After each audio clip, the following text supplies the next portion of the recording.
Live from Zonte, El Salvador, aka Bitcoin Beach. This is the Van Wirdum Sjorsnado. Today we're doing a special episode. I think I'm gonna call it the Bitcoin Beach special or something. I'm doing this episode without Sjors. Instead, I have Nicolas Burtey, right? Yes, correct. Welcome, Nicolas. So you're gonna be my Sjors today. Yeah, thank you for having me. Nicolas, can you introduce? Yeah, so that means, by the way, we're going to need you to do the puns because usually Sjors does the puns. So I hope you brought some good puns for this episode. I'm not sure what puns means, but I will try. They're like the word jokes. Okay. I'm not the best at words jokes. You got it, Nicolas. I have faith in you. All right, let's. First of all, Nicolas, for our listeners, explain who you are. Please introduce yourself. Hi, so you will guess with my accent. I'm a French guy. I have lived a couple of years in the US, and I have become a nomad last year, and I've been working on the open source software. And I have been building a wallet that is called the Bitcoin Beach wallet that is used by the community here in Zonte. I'm currently living in Zonte as of now. And our goal is maybe really quickly, we don't need to dwell on this. There's other podcasts on this specific topic, but explain real quick what Zonte is and what's going on here. Yeah, so Zonte is a small village in El Salvador. There is about 3,000 people here. And it's overall a poor village, right? The average salary here is about $400 per month. What makes Zonte quite special is that it's the project where Bitcoin Beach started, and Bitcoin Beach is an initiative that involves Bitcoin, as the name suggests, and how to use maybe Bitcoin in a local community and to get those people out of poverty. The challenge with El Salvador in general is that there is a lot of requirement to open a bank account. And so if you're not wealthy enough, basically, banks are not very interested into, providing banking services to you. And so here, people typically don't have a bank account. And on average, 70% of the population in El Salvador don't have a bank account. And so what we are doing here is that, so first there has been a donor that have contributed some Bitcoin 2 years ago. And, this is how the initiative gets really started. On our side, what we have been doing is a wallet to help, the adoption of Bitcoin. And I guess this is what we'll be discussing more today. Yeah, so you're the developer and you run a company as well, right? The wallet is developed by your company, essentially. Yeah. So we have a company called Gallery Money, and we are developing open source software, and the idea is that we think there is a type of wallet that we can bring to the market, which is like what we call a shared-custodial wallet, and that use Lightning for payment. And our goal is to develop open source software, for the community. This is what we are doing. Yes. Yeah. So the interesting thing about it is you came to Zonte, or did you already start working on the wallet before you came here, or what was the order of things there? Yeah. So I started working on the wallet initially, late 2019.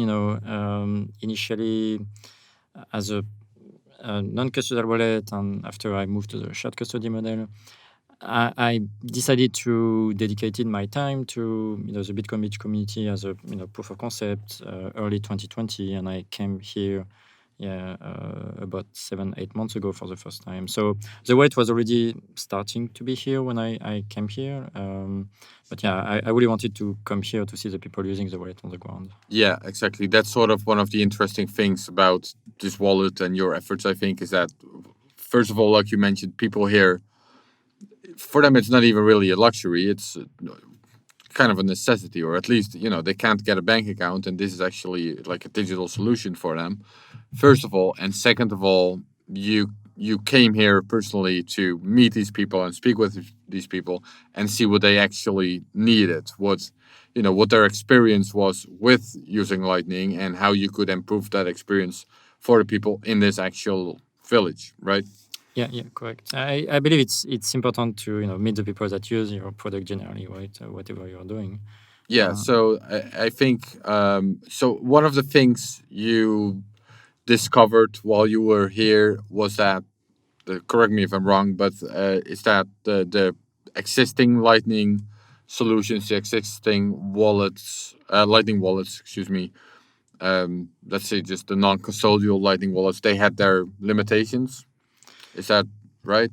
So when I was coming here, the people were using wallet of Satoshi, so it was a custodial wallet. But I believe the way on our side we start thinking about the wallet initially, like close to two years ago, is that on my side I start really with a non-custodial wallet, and I was trying to experiment with it, and I had the model of like open the channel of the fly, where like maybe you as a user you download this app and maybe you don't have yet any UTXO, any on-chain or off-chain balance, but like the first time you receive your off-chain payment, your Lightning payment, you will basically the wallet provider will open a channel on the fly to you. And so I experimented with it for a couple of months. Then my thinking was like it's hard to scale because from the wallet provider standpoint, each time there is a new user, you need to provide liquidity to this user, and so so you need to have this upfront liquidity, right, to provide that. And the more you grow, the faster you go, like the harder the liquidity challenge, which is difficult. And so You don't need to, right? You can also open channels where the channels are funded only on the side of the user, so they can't receive payments in that case unless and until they've made payments themselves. Yeah, which is another limitation, of course. Yeah, so this would be maybe the way if you have a LND node, and so this is how it will typically work: is that okay, you need to open a channel, and then all the liquidity is on your side, and then after you spend some money on this channel, then you can receive payment afterwards. So this is a vanilla Lightning node, how this works. An improvement based on that is the idea that hey, maybe you will be connected to a wallet provider like a node or LSP, and basically to make the experience better, like the first time you receive a Lightning payment, this is the time a channel is being opened, and the channel is not opened by you because you don't have fund yet. The channel is being opened by the other party of the channel that we sent you the money that they receive from the channel, and maybe they will retain some sats as a payment to open the channel, but they still need to provide a lot of liquidity basically, and this is a model that I think so that are sort of the two options. I guess either you allow anyone to open a channel but it's only funded on their end, so they can't receive payments at first, or you can offer the liquidity, but that's hard to scale because then you need a lot of liquidity to offer all across all of your user base. Yeah. And there is, like, to my knowledge, 3 wallets that are doing this: Moon Wallet and Breeze and Phoenix. And I think they have, Eclair, to my knowledge, Phoenix have a lot of success, right? But I still see this as something that will be hard to scale, like especially in an area like El Zonte. And the reason is, so on average, the median balance, not on average, the median balance, I believe, in a wallet is about $10.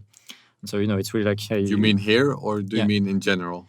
In here, like the wallet that the people that have been using the Bitcoin Beach wallet. And so $10 is like, it's it depends on what are the fees on chain, but it's often above the price you will pay to open a channel, right? And so this is the limitation, basically. Right. What you're saying is that opening it. Wait, I think you're saying two different things. First of all, there's a challenge on how to start an account, start a wallet. That's one challenge because you have two choices that both aren't ideal. And then the second challenge is that if people really don't have a lot of money, then even opening one Lightning channel is a lot of money. If you only have $10 and fees are $2, then opening a Lightning channel is still a lot of money, essentially. So there's two problems there, right? Yeah, that's correct. And that's problem compound, right? So, but that's correct. So, and then the other option, if we go to the other end of the spectrum, so to say, is to have custodial wallets. And these also exist. Yeah, and so probably the first wallet that is known in the space is wallet of Satoshi. And this is a wallet that was being used as a main wallet until we start, working on the Bitcoin Beach wallet here. And custodial wallet, have the benefits of like it's probably the best UX today, and probably also the one that have, I wouldn't say the lowest fees, but like a lot of the on-chain management, like it, you can share the capital that is required to open a channel and close a channel. If you have like 1,000 users and you have one channel, then basically the cost of creating a channel and closing a channel is shared across 1,000 users. So obviously the cost per user is is greatly reduced. Yeah, just for listeners that might not know this, non-custodial, what we were just discussing a minute ago, simply means that you can always claim the funds in your Lightning wallet on chain if you want. At any point, you can just say, "Okay, I want my funds now," and then you're getting it to your own on-chain address. Custodial, this is powered by the cryptography and the technology of Lightning itself. Custodial means you're essentially giving up that control to the wallet provider or whoever, because if you want to withdraw your funds, they're still gonna have to actually give you the funds. They're gonna have to cooperate with that. They are actually controlling the keys. So the problem in that sense is, it's not. It sort of goes against the Bitcoin mantra of not your keys, not your coins, but it offers these benefits that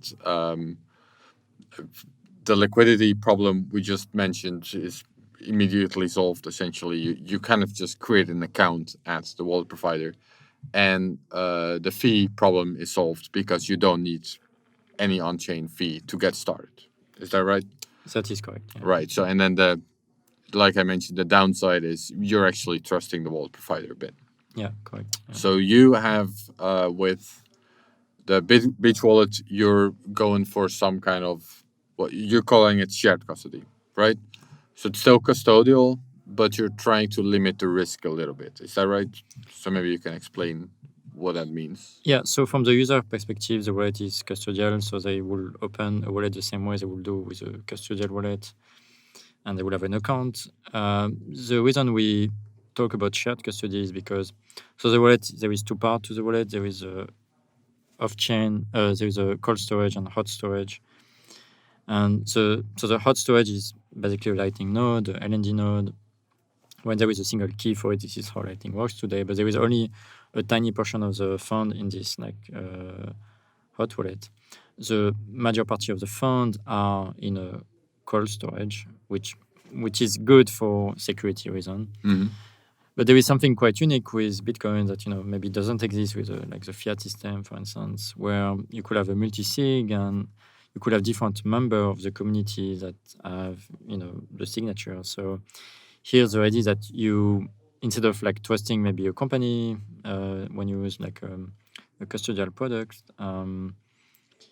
here you could trust the member of your community, to maintain the key and to make sure they keep the key in a good shape and they don't lose it. And so here you basically not trusting a company, you're trusting people in your community, basically. Yeah, although this is not, I understand this is not something you can actually verify in the wallet, or there's no way to make sure that this is actually happening. So in that sense, you are still trusting the words of you that it is being held by multiple people. Is that right? Correct. And we're actually thinking about this, how to, like, there is a question, should the people that hold the key be known or not? Right. And it's interesting to think about it. Like, if you think about, okay, you want to bring the trust, to the system, then you will publish, who owns the key, basically. And then you can, and maybe, those member can publish, the public key, and then you can verify the fund are, available. But if you publish who on the key, it's also like it creates a new security risk where, like, okay, the different people that have the key of this wallet, are this and this and this. Yeah. Even if it's a 3 out of 5 or a 6 out of 10 or whatever it is, if you publish who they are, then now you know exactly which 3 or which 6 people you need to Correct. extort. Correct. So there's benefit in not sharing that information, but that does increase the trust in that's the trust trade-off. Now you're trusting that there are actually 3 out of 5 people that are holding the keys, and you don't know who they are. So just a promise in that sense. Exactly. Yeah. And so far, we go for the it's not published who owns the key, but it's something we are thinking about. Yeah, I will say before we move on. So I've used the Bitcoin Beach wallet while I'm here. I've also used other wallets, and I will say I personally like it a lot. There is the trust trade-off, and it does go against the mantra of Bitcoin, but I've used other Lightning wallets, and I like other Lightning wallets as well. But I make a payment, and I'm standing there at the merchant, waiting to get my bottle of water or whatever it is, and it can take half a minute or longer for a payment route to be found. While with Bitcoin Beach Wallet, if they use the same wallet, we'll get into it in a bit. Actually, I'm sort of jumping the gun here, but it does work so much faster. You really are done within 3 seconds, which is nice. And I guess the other thing that it makes sense in a community like this, I think, to use a setup like we were just describing, especially because it's small. If there's 10 million users, maybe, and there's a lot of money involved, and out of these 10 million users, almost no one knows the actual owner of the wallet. That at that point it's starting to sound less smart to me. But here in a village of 3,000 people, and even though you don't know exactly who owns the public keys, there's not that much money involved all in all, and people know to find you probably, and they know we're recording this in the Hope House. If something goes, which is like a community house for the Bitcoin community here, people can at least come here and ask what's going on. It's a more, on a small scale, it probably makes, it kind of makes sense to do this way, I think, or at least the trade-off is acceptable in my personal view. One other solution to mitigate this problem of the custodial solution is to have proof of reserves. Is this something the Bitcoin Beach wallet has? So we don't have proof of reserve today, but it's something that is high on our priority list. Right. And I think it's very complementary to the fact that multiple people in the community have keys for the multi-sig wallet, for the cold storage. Proof of reserve, is aiming to solve a different issue. If you think about Mongox, for instance, what we, I believe, now know is that over time, fund has been drained from the wallet, for like a year or so. Like it has been a slow process of like depleting the current wallet of these exchanges. And if they had something like a proof of reserve, the day like suddenly there is fund missing, basically it will be known, right? And there will not be the wallet or the exchange that will continue to operate if proof of reserve was here. So it doesn't mean that if you have proof of reserve, suddenly, one day from the next, the fund will disappear and people who have the key, will take away the money. But it means that, if something bad were happening, like you will know it right away, and you will not end up in a situation where maybe, hey, there is like some money left, but maybe there is enough money to keep it going, and which is a bad thing eventually, because then maybe the people at the end, which is the case for the Mongox, I believe it has been ongoing for months. Yeah, essentially it's true that whoever is holding the keys for the Bitcoin Beach wallets right now, they could get into a collective boating accident still, and the money would be gone. That's still true even with proof of reserves. What's not true with proof of reserves is that they could run a fractional reserve banking type of system for months or years. That would be impossible, ideally at least. So how you say it's high on your priority list? Do you have an idea? Can you explain as simple as possible how that would work, or what that would look like? Yeah. So the idea of proof of reserve is when you have a wallet, you have assets and liability. So your assets are your UTXO and maybe the fund you have in your Lightning wallet. So you have a channel, and you have money on your side of the channel. So all this constitutes your assets. And you have the liability, which is how much money you owe to each user of your wallet. And basically, proof of reserve is you try to prove that you have enough money in your assets to cover your liability. And so on the asset side, the way you can prove you have some assets is you have one UTXO or a couple of UTXO, and for each UTXO, you should have a private key associated with this UTXO, and you can send a message, hey, out of today, this UTXO belongs to this wallet. And like this, you can do it for each UTXO. You can sum how much money you have for your assets. Mm-hmm. And the way you prove on the liability. So in that way, it would be publicly known which UTXOs, which Bitcoins belong to the Bitcoin Beach wallet in this case. Yes, correct. Right. And I believe on the Bitcoin blockchain itself. Yeah. Yeah.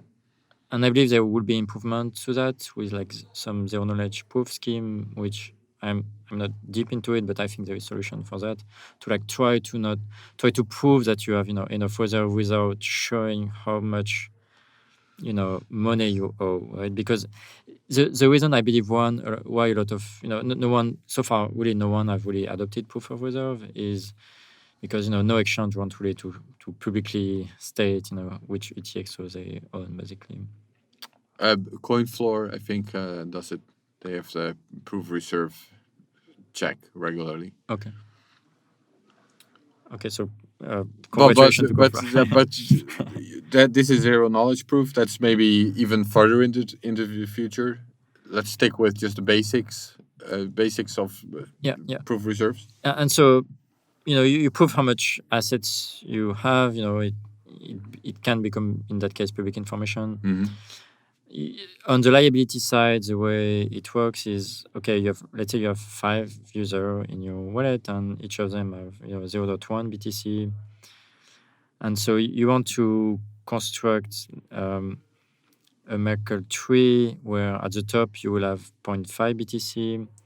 And you want to show that on the leaf of the tree, each user, their balance has been accounted into the total that is shown in at the root of the Merkle tree.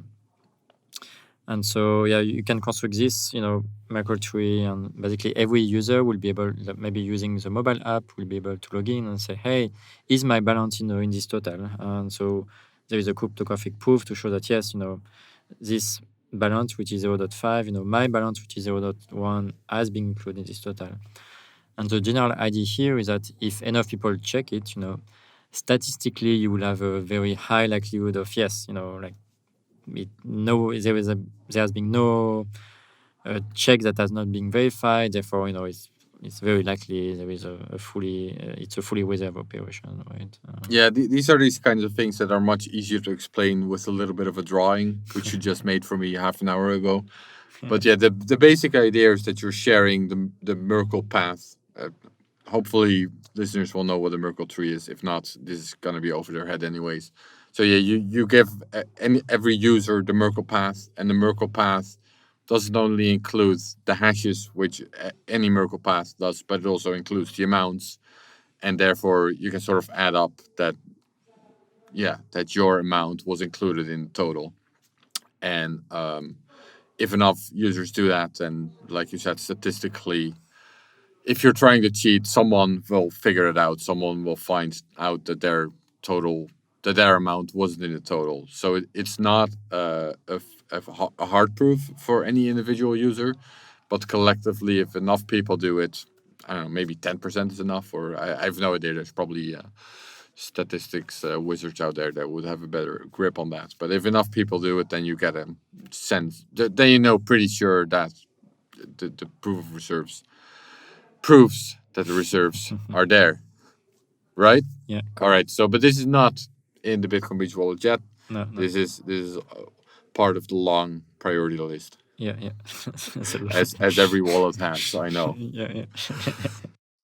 All right, let's take a quick break from that episode. I want to tell you guys about our sponsor. It is Bitcoin 2022 conference. I am sure you saw the videos. You may have been there in person. Bitcoin 2021 was an absolute smashing success. It was the biggest conference in Bitcoin history, crypto history, whatever history of the digital asset sphere. Bitcoin is number one, and the Bitcoin 2021 conference is number one with a bullet. It was an absolutely incredible time. I was working my ass off the whole time, but I got to meet so many incredible community members. And I think the best testament to how amazing Bitcoin 2021 was not just all of the amazing, accolades and compliments that I got personally and our team got, but also it's the skin in the game in Bitcoin 2022. We have already sold close to 1,500 tickets. That is more than 10% of the people, everyone who went to Bitcoin 2021 have already purchased tickets to Bitcoin 2022. We have not released a date. We have not released a city. We have not released anything. That is the biggest compliment. That is the biggest skin in the game of the community being down for this conference. Bitcoin 2022 is going to be bigger than Bitcoin 2021. It's going to be better than Bitcoin 21 in every single way. And we are going to be bringing you the best opportunity to mingle with the biggest, the baddest, the most Bitcoin people on the planet. So join the revolution. Go to b.tc/conference. Get your tickets today. I don't know what the ticket prices are. They are going up. I think they're $249 right now. We just rolled out fiat ticket purchases. All the tickets purchased before today were all purchased in BTC. So get it, guys. Get it. Get this ticket. Be at Bitcoin 2022. See you there. Bitcoiners, I want to tell you guys about The Deep Dive. The Deep Dive is a new premium newsletter from the Bitcoin Magazine team in conjunction with my man, BTCization, Dylan LeClaire. Dylan is such a multifaceted and wide-ranging analyst. He does everything from on-chain analytics to macro analysis to hash rate and all that kind of good stuff. He does it all. He breaks down everything that's happening every single day with his daily dive. He's going to dive into what is happening in the market that day. So that way you don't have to pay attention to Twitter. You don't have to pay attention to anything else. You can just pay attention to the deep dive, and he has you covered. And at the end of the week, guess what? You get a weekly recap. And at the end of the month, hey, we have a freaking report, a beautiful PDF breaking down all the activity of that entire month, what it means for Bitcoin, what you can expect moving forward. The Bitcoin market is going to moon. We are here to make sure that we maximize your stack. Go to members.bitcoinmagazine.com to sign up today. And if you use promo code BITS, you can get 1 month for free. So again, the deep dive, I've been checking it out every day, and you should too. Back to the show. Okay, yeah. So let's get to more the user experience side of things. I already mentioned that I actually really like using the Bitcoin Beach wallet here because it's just fast, and this is part of the custodial thing, I think, where all of these merchants in this town, and there are a lot of merchants in this town, a lot of papusa shops, which is like the local dish, or just these tiny corner shops or restaurants, or lots of people are actually accepting Bitcoin, and they have this QR code out, and this QR code essentially just if you scan it, a username comes up, right? Well, it says the username in letters as well, and if you scan the QR code, what does the QR code say? Is it the username specifically? So the QR code is a link to a web page. Okay, yes, you're right. So let's one thing at a time. So everyone here, or a lot of people, have a username. So if you have someone's username, you can very easily ping that person because it is custodial. It's just, the wallet has a ledger, and it just changes the ledger from me if I'm buying a papusa to the papusa shop lady. And that's why, it happens within 3 seconds, which is kind of nice when when you're on the go. And even if you're not on the go, it's just a little bit awkward to stand in front of a shop for a minute And or on half this, a minute, finding a path. I would also say that if you use, wallet of Satoshi or Strike wallet, we're connecting with those wallet, right? We're connecting with other wallets that are often used here. in a way that the transaction will be the fastest if it is from Bitcoin Beach wallet to Bitcoin Beach wallet. But Bitcoin Beach wallet to wallet of Satoshi should also be very fast, because basically the server of the Bitcoin Beach wallet and the server of wallet of Satoshi have the Lightning node have a direct channel, and so it will also be fast. Right. Yeah. So in that case, pathfinding isn't a big deal. It's just right there. There is no pathfinding basically. It's like immediate payment, and so maybe if you add some experiment where the payment was much slower, it's probably that the node was not directly connected to us, and this is where things can take a bit more time. Yeah. So let's get back into the trade-off side of things. The trade-off here, besides the trade-offs we mentioned, the fact that it's custodial and you're trusting whoever is holding the keys, the other trade-off here would be privacy. Yeah. Whoever's running the wallet, or I guess that would be whoever's running the wallet server, right? They could tell that I just ate a pupusa. Yeah. Right. So that's another trade-off that you're making for convenience sake in this case. And I'm sure you've had a lot of complaints about this in Zonte. There's a lot of privacy activists. Yeah. So I'll share a funny story about this. So when you make a payment, you can add a memo to the payment, like, "Hey, I'm pupusa and I like the pupusa. Thank you."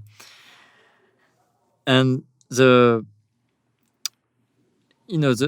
way we've been thinking about it when we start the memo feature is that like memo should be private, right? Like, so if I say, "Hey, I have pupusa for the memo," it's just to remind me that this $2 or $5 payment is for pupusas, right? But basically, we had some actually feedback that, hey, the memo is not shared. Like, we want the memo to be shared because I want to send a payment to someone and tell him, "Hey, I sent you $10 for the pizza that we ate yesterday." And today they don't like the fact that it's not been shared, which is interesting, right? Like, so they and probably the reason why they don't think about privacy too much. It's important to imagine that most of the user today, like, this is their first bank account, if I can call it that way.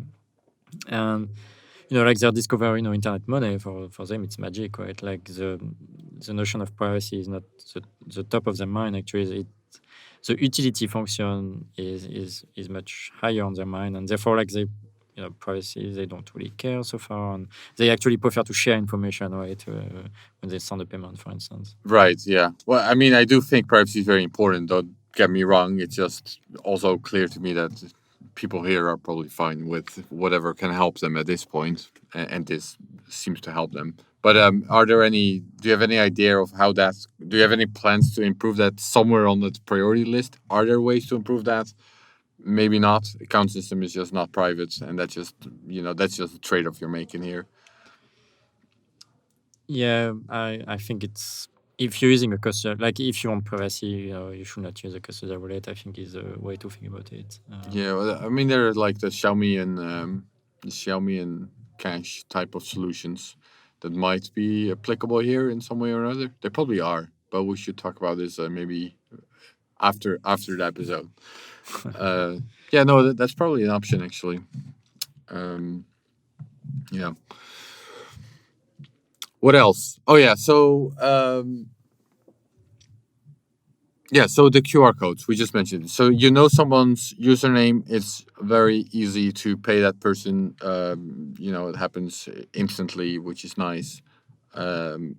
If you also have the Bitcoin Beach wallet. Now, if you don't have the Bitcoin Beach wallet, there's this QR code. This QR code is not a Lightning address or anything. So yeah, you already sort of started mentioning that. So what is it? Yeah. So the current QR code that you can see on most of the tienda here or the restaurant is basically a web page, and the current web page would be ln.bitcoinbeach.com/tienda Maria. And so if you scan this QR code with a QR scanner, it will open a a page on Safari if you use an iOS, and you will have a Lightning invoice that you can pay. So it's a uniquely generated Lightning invoice in that case. So yeah. So either you have the Bitcoin Beach wallet, in which case it's very easy to make the payment, or you have another Lightning wallet, in which case you need to scan the QR code, open that in a web page, and then you get a unique Lightning invoice there, and then you can pay that with your whatever wallet you have, right? Yeah, so it's really a two-step process. It's not ideal. And if you were to try to scan this QR code directly from Wallet of Satoshi, like it will say, "Hey, this is not an invoice. I don't know what this is," and it will fail. Yeah, that's what happened to me on day one. It was a little bit confusing at first, but now I get how it works, and it makes sense actually. It just you need to know that's how it works, and it helps if the person that's holding up the QR code speaks the same language as you. Otherwise, you're lost. But it's not compatible with all wallets, I think, right? Or there are some incompatibilities. Yeah, and some of the issue with the way we generate the invoice is it's currently a amountless invoice. So like when you open the web page, you would an amountless invoice. Yeah, so an invoice that doesn't include an amount, meaning it is a sender. It is up to the sender to set the invoice. No, it's not the recipient have not set the invoice by the time the invoice has been created. And the reason it's causing issue is like up to maybe 18 months ago or 2 months ago, it was insecure to create a amountless invoice. And now it's secure.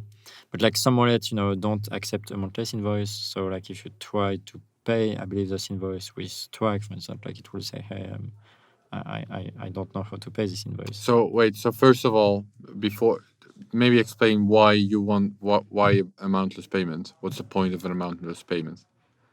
So or an amountless invoice.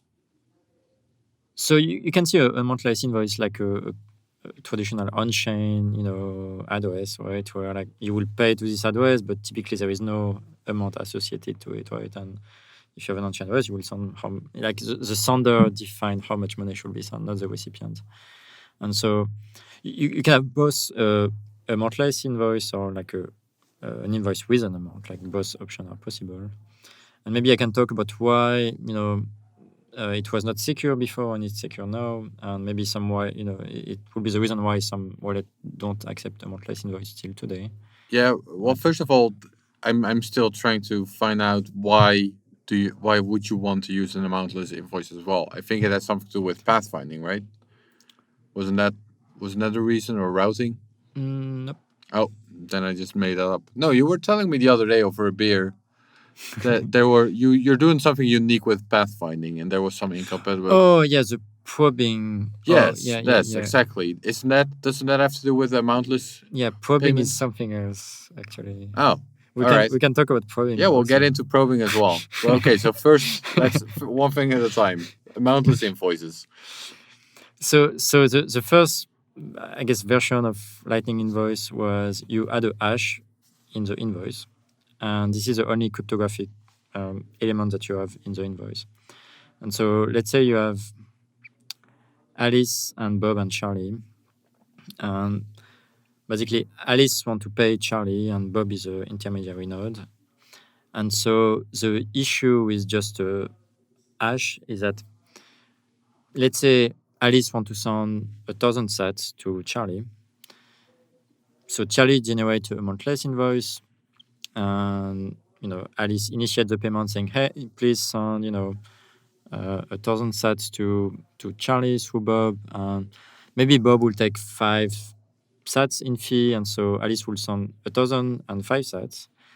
Bob will take 5 sats, and Charlie will receive 1,000 sats. Right? This is a normal flow. Mm-hmm. But here, the reason it can be dangerous is that basically Charlie doesn't know how much money to expect from Alice because it's not in the invoice. And so Alice could send 1,005 sats, and Bob could take 1,000 sats and say, "Hey, Charlie, please take this 5 sats. It's a payment I receive." And basically the node, typically the last hop, before the recipient, like could take as much money as they want if they know somehow, if they try to see if like sending less money would work, right? So this is why it was insecure before. Right. Yeah, I've seen some wallets reject, or maybe not rejected, but at least throw up a warning sign. Yeah. So that this is why they're throwing up a warning sign. Yeah. But other wallets just reject it outright. Yeah. Okay, and this is because you just explained the problem. This used to be a problem, but you're saying this problem is now solved, or Yeah, it's if you generate an invoice with new invoice, like since at least on LND, I believe LND, I mean 3 or 4 version of LND, maybe LND 0.10 or along this line. when was this? Maybe more than a year ago, Mhm. between a year and 18 months ago, I would say. No invoice not only generate a hash, but also a payment secret. And basically, the hash will be known by every party along the route, but the payment secret will only be known by the recipient, and the sender, right? Right. And because this information is not shared between intermediary node, like basically the last hop, cannot made up information because then the last onion that will arrive to to Charlie in that case, like he will know that something is wrong basically because there is no new cryptographic element that has been added. I see. Yeah. So Lightning always used the hash that's passed around on each step, and now apparently there's another security. Yeah, there is a payment secret, what is being called, and Right. And if you create an invoice with a payment secret, then amountless invoice are no longer unsecured. Before we get back to the episode, I want to tell you guys about Bitcoin Magazine. Bitcoin Magazine is the oldest publication covering Bitcoin, and we've been covering Bitcoin since 2012. Y'all, I'm so proud to be working for Bitcoin Magazine. We spend all day trying to scour the internet for the top news, the top plebs, the top subjects, conversations, everything that has to do with BTC, the asset, BTC, the culture, BTC, the revolution. We are here for it. We are here for BTC and BTC only, and we want to give back to the Bitcoin community. Hit us up if you want to contribute, and go follow us on Twitter. Go subscribe to this podcast. Go follow us on YouTube. All of the places that you can find Bitcoin Magazine, we are there. Instagram, Reddit, everywhere. We're there. We're there. Follow us for the best Bitcoin knowledge. Back to the episode. Okay, so I think I understand where my confusion is coming from now. My confusion, so yeah, you've got the amountless invoice. What that means is not that it requires me to send 0 satoshis. What it means is that I can fill in my own, the amount of my own preference. That's what amountless invoice means. Yes, correct. Right, Nicolas. See, I was confused because we were talking about 2 different things, and these 2 different things turn into one thing in my brain. But okay, so yeah, you're hanging this QR code in the store, you're scanning that, with your QR code scanner, you get onto a web page that has an amountless invoice from Lightning, amountless Lightning invoice, which means that now you can enter the amount yourself and make the payment to the Papoose sub. And now everyone's happy because you had a great Papoose and the Papoose sub got paid, even if I didn't have the Bitcoin Beach wallet. So is it the place where I'm supposed to make a back joke? Yes, this is where the fun comes in. All right. Okay, that part is clear to me. Now, there is another sort of futuristic idea. It's not that futuristic, but another idea you were thinking about moving forward, because right now, basically, you speculated about this concept where the username system right now works very well, and that could maybe be expanded across custodial wallets, at least, right? Or shared custodial wallet like yours. So maybe explain how that would work, or how you would see that working. Yeah, so the first thing is like the username, people love it here. Like it's very useful because they know the username of their friend and they can easily send them money. It's really magic, right? If you're living in the US, you have PayPal, you have Venmo, you have Cash App. Like it's not something new, but here it's something very new and useful for the people using the Bitcoin Beach wallet. But the downside of this is that it's also a very centralizing force. It's it means that hey, you need to have this wallet, right? It's not great because it forces more people to use this wallet and not another one. Yeah, there's strong network effects at play. If your friends have the Bitcoin Beach wallet, they're gonna want to use the Bitcoin Beach wallet instead of the Bitcoin Forest wallet from the community next door. And ultimately, everyone's using a Bitcoin Beach wallet because network effects are strong, even in the Bitcoin Forest. And then you end up with one wallet, that rules the world, and that's not the place you want to be. Right. It's not what Bitcoin is about. And so I've been thinking about this, and I think there could be a way to be able to send a payment, from a wallet to another wallet, and let's say using the username system. Using the username system. So, let's say I want to send a payment to a Strike user, and I am using the Bitcoin Beach wallet. And the idea is that if you think about a non-custodial wallet, it's like one person, have one node. It's not shared. But if you use a custodial wallet, the principle of a custodial wallet is that there is one node, but there is like many accounts to this node. And here in our case, we can identify each account with a username. And so the idea is the following: like you can send a payment with something like KeySend or AMP today, so I could send a payment from my node to like Strike, for instance, push payment, and in the payment I would say, hey, please pay this username, please pay Aaron at Strike. The way it will work is, okay, Bitcoin Beach wallet will initiate the payment and send it to Strike. It's known which public key the Strike node is, so I could push to a payment to the Strike node. Yeah, which Lightning nodes on the Lightning network essentially through the public key that's published. So a company like Strike, for them it's public which public key, which Lightning node is actually theirs. Exactly. Yeah. Right. So that's what you're sending the payment to directly in that case. Yeah, and so you send to a node, but here basically in the payload of the payment, you can say, hey, please credit Aaron, 1,000 sats. The way this could work is that if and this is so far very it's at the ideation stage. Like there will need to be a spec for this, but I can describe the idea of how this will work. And so the Strike wallet will receive this payment and say, oh, do you know this user? Yes, I know it. Okay, so I will credit 1,000 sats for this account for Aaron, right? And to make it work, you also want to make sure that if the wallet receives some money, but they don't know the user, they should refuse the payment, obviously, because otherwise, the sender will send money, and the recipient will not credit anyone, and that will not be good. But that's really one way to be able to basically have a username system that is compatible across wallets, and I believe that would be awesome to have. So far, there is no equivalent.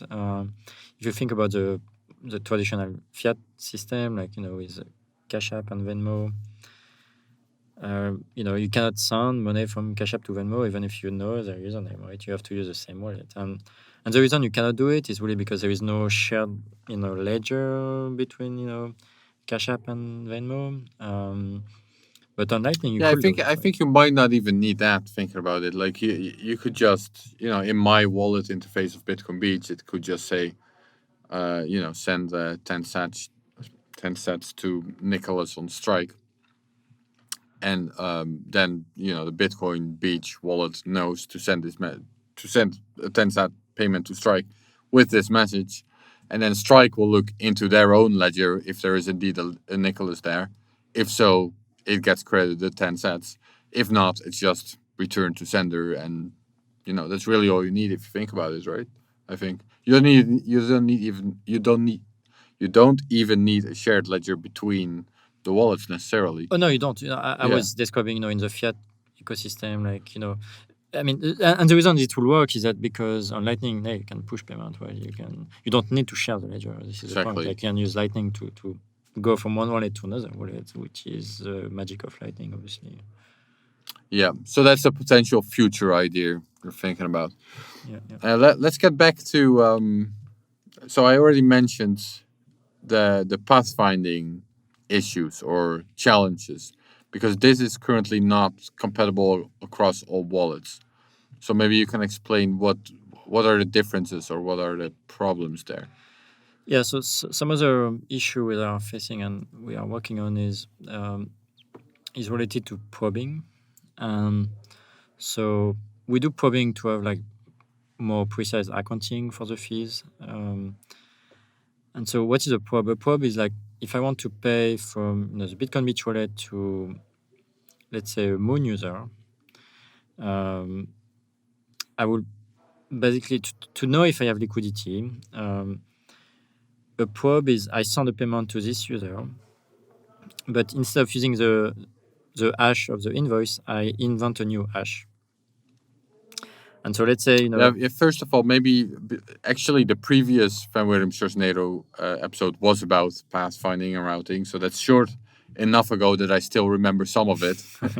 And what Joost Jager explained is that most wallets, or at least LND, I think, they have this system where they map out the entire network and they have information about the channels on the network.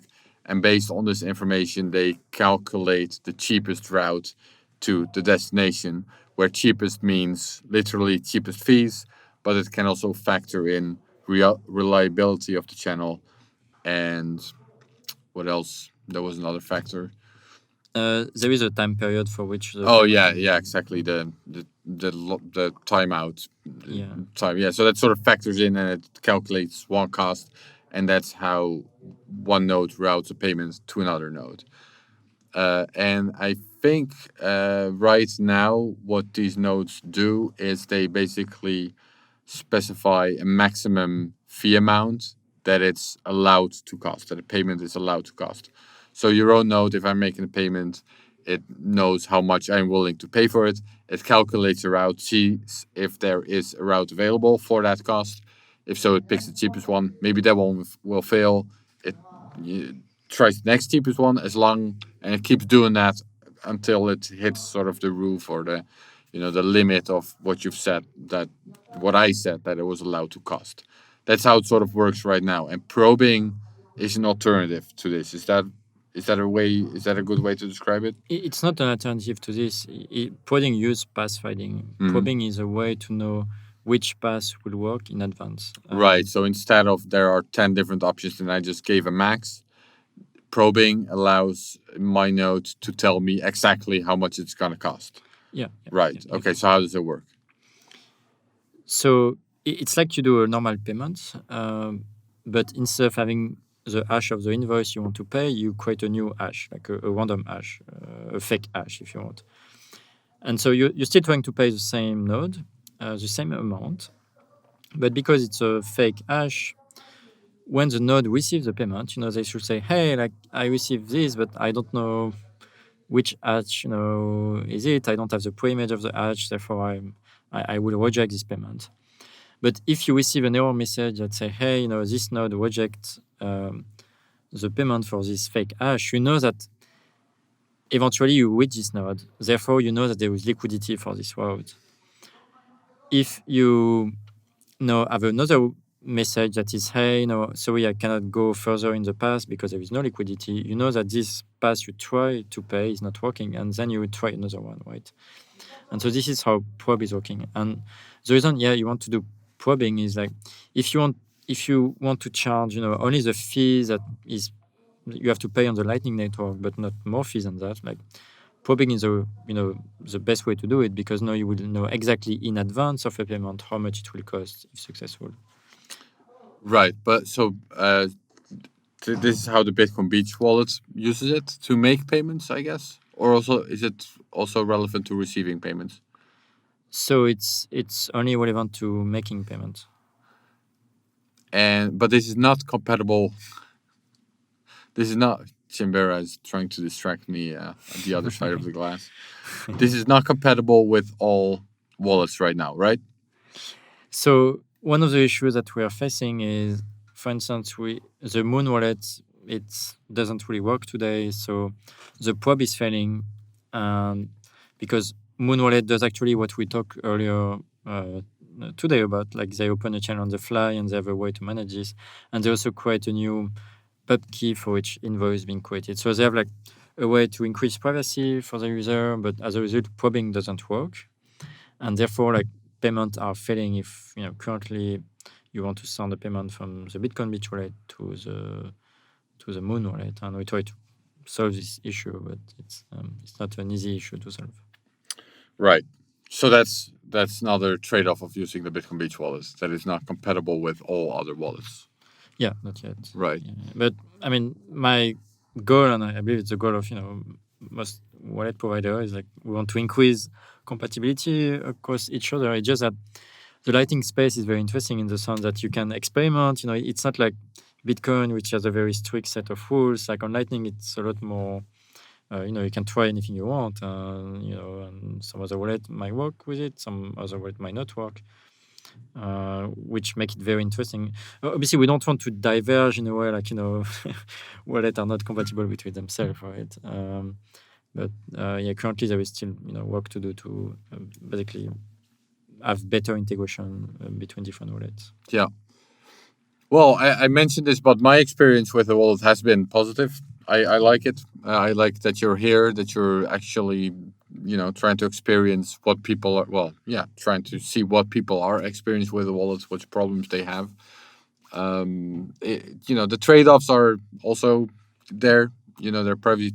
We mentioned that the privacy trade-offs, the custodial trade-offs, but it's definitely the easiest wallet to use right here, at least. And I think I also mentioned it kind of makes sense, I think, in this context of a village that's adopting it, of a specific community that's adopting it. And I think you're now, the wallet is open source, correct? Yeah. And the idea is also that this format, this way of doing Lightning, in a way, it's a third layer now, right? At least if you use the username system, that's like a third layer at this point. Correct, yeah. We're talking about Bitcoin layer 3, people. That's how advanced. That's how advanced this podcast is.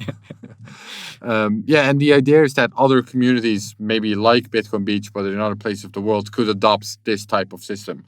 Could use the open source code, smack it on top of their own logo, or other way around, smack their logo on top, smack the Bitcoin forest logo on top, or the Bitcoin volcano logo inland, and have their own local versions of the Bitcoin Beach wallet. Yeah. So it's open source software, so anyone can use it. And I expect, in a couple of years to have 100, if not 1,000 of those community around the world. And maybe it will be small community, large community. It can be cities, it can be state, it can be enterprise. So anyone that wants their own wallet could use what we have built. All right, Nicolas, thank you. Let's hear one last pun from you. Come to Zonte, experience Bitcoin Beach. There you go. All right.